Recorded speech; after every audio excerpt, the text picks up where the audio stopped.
ഈ ചുട്ടുപൊള്ളുന്ന വെയിലത്തെ നല്ല ടേസ്റ്റി ആയിട്ടുള്ള ഒരു ലസ്സി ആയാലോ? ഓ അടിപൊളിയായിരിക്കും ഇല്ലേ? അപ്പം നമുക്ക് ഒരു ലസ്സി തയ്യാറാക്കാം. അതിന് വേണ്ടിയിട്ട് ഞാനിവിടെ 2 മാങ്ങ എടുത്ത് വെച്ചിട്ടുണ്ട്. അത്യാവശ്യം വലിപ്പമുള്ള 2 മാങ്ങയാണ് എടുത്തേക്കുന്നത്. ഇനി വേണ്ടത് നല്ല കട്ട തൈരാണ് കേട്ടോ. ഞാനിവിടെ മിൽക്കി മിസ്റ്റിൻ്റെ തൈരാണ് എടുത്തേക്കുന്നത് കേട്ടോ. അപ്പോൾ അത്യാവശ്യം നല്ല പുളിയുണ്ട്. ഇനിയിപ്പോൾ അത് 1 കപ്പ് വേണേ. 1 കപ്പ് നല്ല കട്ട തൈരും 2 മാങ്ങയും. ഇത് 2 ഗ്ലാസ്സിന് കാണത്തുള്ളൂ കേട്ടോ. അപ്പോൾ നമുക്കിത് അടിച്ചെടുക്കാം. മിക്സിയുടെ ജാറിലേക്ക് നമുക്ക് തൈരിട്ട് കൊടുക്കാം കേട്ടോ.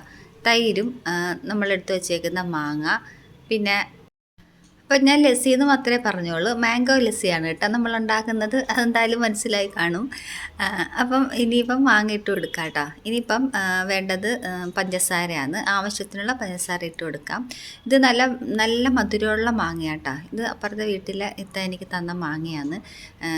അപ്പം ഇനിയിപ്പോൾ ഐസ് ക്യൂബ് ഇട്ട് കൊടുക്കണം. ആവശ്യത്തിന് തണുപ്പിനനുസരിച്ച് നമുക്ക് ഐസ് ക്യൂബ് ഇട്ട് കൊടുക്കാം. പഞ്ചസാര അതുപോലെ തന്നെ ആവശ്യത്തിന് ഇട്ട് കൊടുക്കാം കേട്ടോ. ഇനിയിപ്പം ഇതെല്ലാം കൂടി നന്നായിട്ടൊന്ന് അടിച്ചെടുക്കാം കേട്ടോ. പിന്നെ മാംഗോ ലസ്സി ഇതുവരെയും തയ്യാറാക്കി നോക്കാത്തവരാണെങ്കിൽ എന്തായാലും തയ്യാറാക്കി നോക്കണം. അടിപൊളി ടേസ്റ്റാണ് കേട്ടോ. അപ്പോൾ ഈ ചൂടത്ത് എന്തായാലും മാങ്ങ സീസൺ ആയതുകൊണ്ട് മാങ്ങയും കിട്ടും, തൈരും കിട്ടും. അപ്പോൾ എല്ലാവരും ചെയ്ത് നോക്കണേ. അപ്പോൾ എന്താ ഞാനിത് നന്നായിട്ട് തന്നെ അടിച്ചെടുത്തിട്ടുണ്ട്. അപ്പം തിക്നെസ് കുറച്ച് മതിയെങ്കിൽ കുറച്ച് ഐസ് ക്യൂബും കൂടി ഇട്ടാൽ മതി. അപ്പോൾ ഇത് കറക്റ്റാണ്. 1 കപ്പ് തൈരും 2 മാങ്ങയും കറക്റ്റാണ്. അപ്പോൾ അതാ നമ്മൾ ഗ്ലാസ്സിലേക്ക് ഒഴിക്കുകയാണ്. തയ്യാറായിട്ടുണ്ട്. അപ്പം നല്ല അടിപൊളി മാംഗോ ലസ്സി ഇവിടെ റെഡി ആയിട്ടുണ്ട്.